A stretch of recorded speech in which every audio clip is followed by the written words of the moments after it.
समझ नहीं आ रहा अपने सैलरी इंक्रीमेंट का क्या करूं। बेटा इतना क्या सोच रहा है? अपने म्यूचुअल फंड्स के एसआईपी का टॉप अप करा ले। This is the right time. क्या? समझ में नहीं आया। बेटा इतना क्या सोच रहा है? अपने म्यूचुअल फंड्स का एसआईपी टॉपअप करा ले। This is the right time. अब समझा।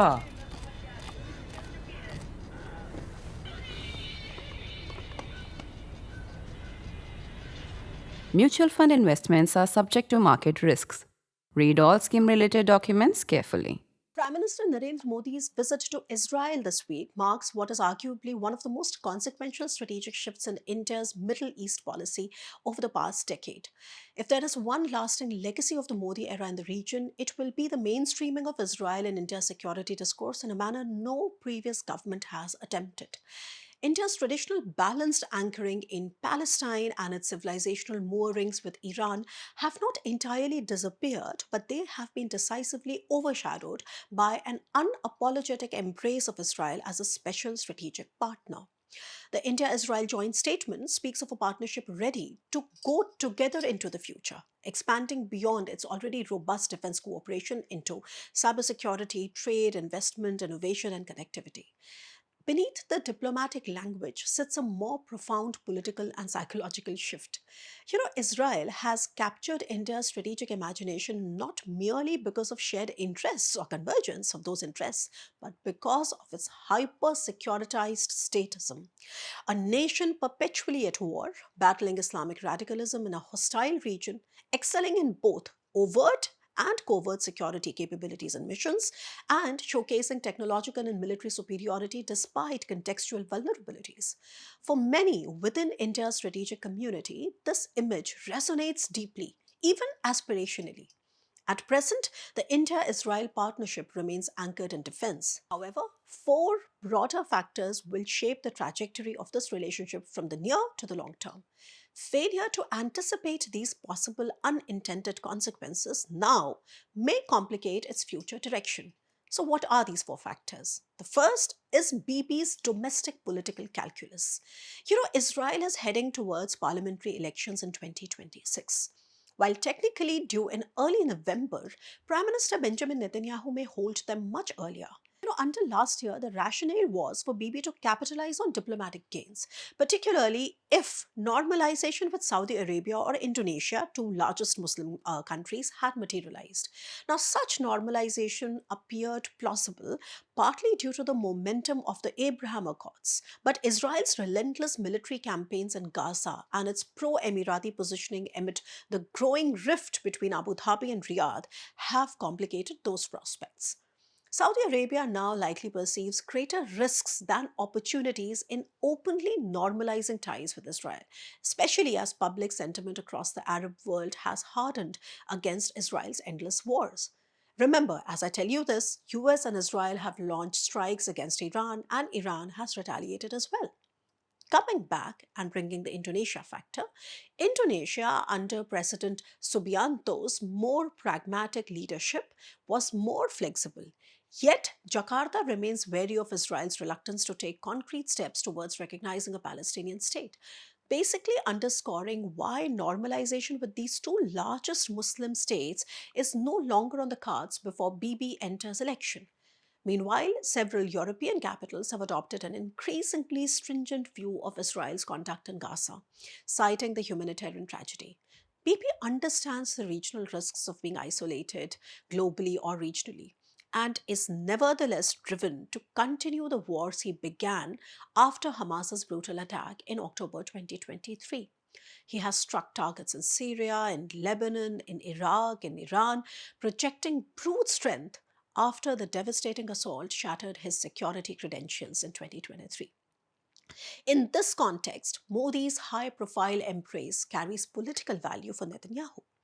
When the leader of the world's largest democracy and the fourth largest economy stands alongside him, it undercuts the narrative that Israel is alone on the world stage. It helps Netanyahu project global legitimacy at a time when he needs it the most. From India's perspective, a corollary therein stems from Israel's convergence with the UAE, which itself is relatively isolated within Gulf politics today due to its deepening rivalry with Saudi Arabia. And yet, Abu Dhabi remains strategically influential through its expansive network across the Middle East, North Africa, and the Sahel, while also being a key partner to India. So, Abu Dhabi's network centric geopolitics, engaging rivals and allies alike without rigid red lines, has enhanced its strategic depth even amid intensified frictions with Riyadh. Now, on the surface, New Delhi, Tel Aviv, and Abu Dhabi appear to be on the same side of the geopolitical equation, but closer scrutiny reveals inconsistencies in that argument, something that I will return to now. And that brings me to the second factor, which is what about the limits of Israel's securitized macho strategy? Since Netanyahu's return to power in 2009, the right wing Likud party, rooted in Vladimir Jabotinsky's revisionist Zionism and the idea of a greater Israel, has dominated Israeli politics. Its worldview prioritizes security, expansion, and wars until Israel reaches the borders it envisions. Think West Bank, think the Golan Heights, think the Sinai Peninsula. You'll get a sense of what I'm saying. Despite appealing to India's security capability aspirations, India's geopolitical environment differs significantly.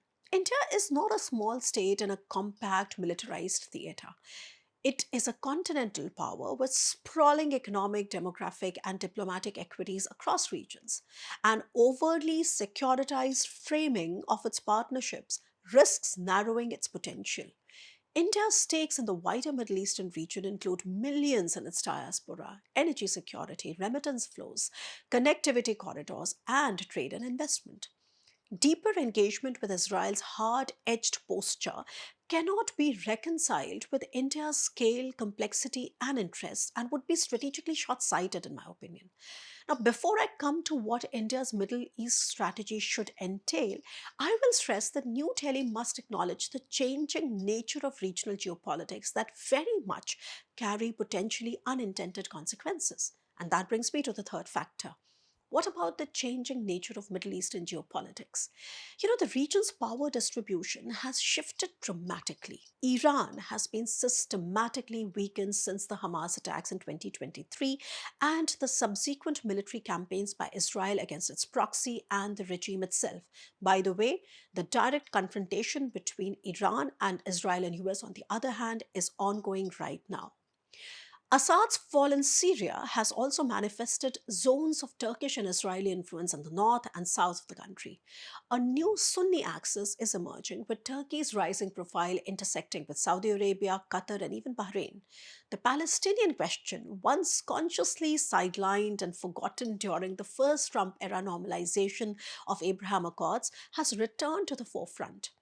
Less discussed, however, is the evolving equation between Israel and the UAE vis-a-vis the deepening rift between Abu Dhabi and Riyadh. The Emirati-Saudi coalition course is no minor matter and is unlikely to dissipate anytime soon, contrary to what you may be hearing in India. For decades, the Gulf Cooperation Council's internal balance provided predictability. Today, dirty wars between proxies and a contest for regional influence has manifested unprecedented tensions, starting from Yemen and now simmering in Sudan and Somaliland. Abu Dhabi's approach to Iran, by the way, a tense geopolitical flashpoint today, which is undergoing war, could be illustrative. Unlike Riyadh, which invested heavily in Chinese backed normalization with Tehran, and unlike Israel, which seeks a weakened Iran, the UAE sort of hedges its bets.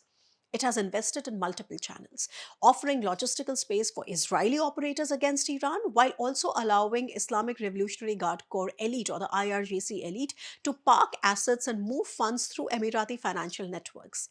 Now, this model of engagement seeks to position the UAE to capture commercial space likely to open if the Iranian regime falls. Emiratis see value in engaging the highly skilled Iranian workforce, something that Israelis would be very wary to accept. As Middle East scholar Dr. Andreas Krieg of the King's College has described, the UAE champions benefiting from this weaponized interdependence, playing all sides, preparing for multiple scenarios, and positioning itself to capture commercial opportunities in a post sanctions or a post regime Iran. For Israel, however, a strengthened post regime Iran, regardless of its form, would be suboptimal. Israeli strategy prefers a weakened Iran constrained from projecting any future ideological hostility. For other Arab states, an unstable and hollowed out Iran risks spillover across borders, sectarian unrest, and disruption. Containing problems within Iran's vast geography is preferable to regional contagion, and they are really worried about the war spilling over. And by the way, it has already started to spill over. Now, India's position is distinct. New Delhi has long standing trade, connectivity, and infrastructure interests tied to Iran. It would prefer gradual, managed transition over a potential regime collapse and regional upheaval. That, however, doesn't look like a probable scenario right now. By the way, India also has deep stakes in Saudi Arabia, the UAE, Qatar, and beyond. So basically, the point here to underscore is that India benefits most when Gulf capitals operate within complex interdependence rather than zero sum rivalries. This remains true even after security deepening between Pakistan and Saudi Arabia. The real question to ask is whether India is prepared for the implications of a regional upheaval in the Middle East and to take sides.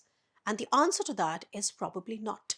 Indian interests, energy imports, diaspora, infrastructure investment, and financial flows are spread across all major Gulf capitals. Now, while tilting towards obvious and visible synergies with Israel and UAE, India has the least interest in being drawn into the pitfalls of a weaponized interdependence among Gulf rivals.